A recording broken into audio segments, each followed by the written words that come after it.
Our book this week is Let It Rain. We're going to be talking about springtime.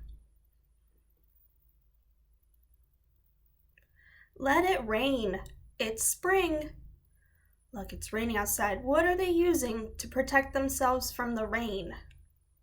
She's holding an umbrella. He's wearing a raincoat.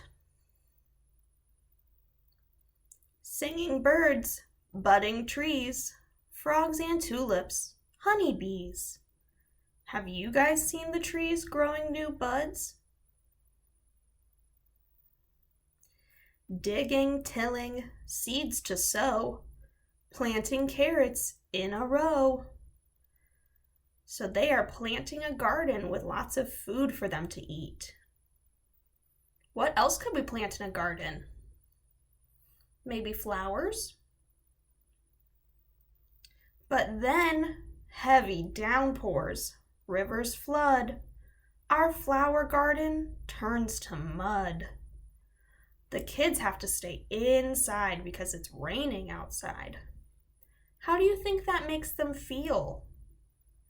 They look sad to me. Let it rain. Rainbows, green grass, soccer fun. Picnic, swinging in the sun.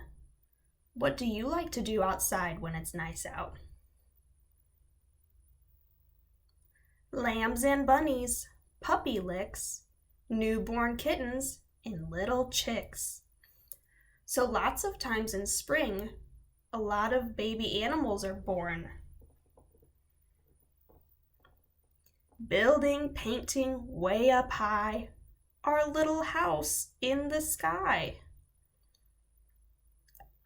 Are they building a tree house maybe?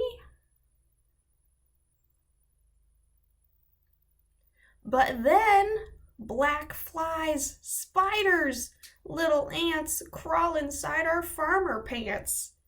Ooh, I do not like bugs. Let it rain. Riding, gliding, cupcake treat, twirling, dancing, bebop beat. But soon, steamy classroom, blazing heat, wearing sandals on our feet. So as the year goes on, it gets hotter outside. Hooray, hooray, last day of school, heading to the swimming pool. So now it's summer vacation, they get to leave school. Summer is coming, let it shine. The end.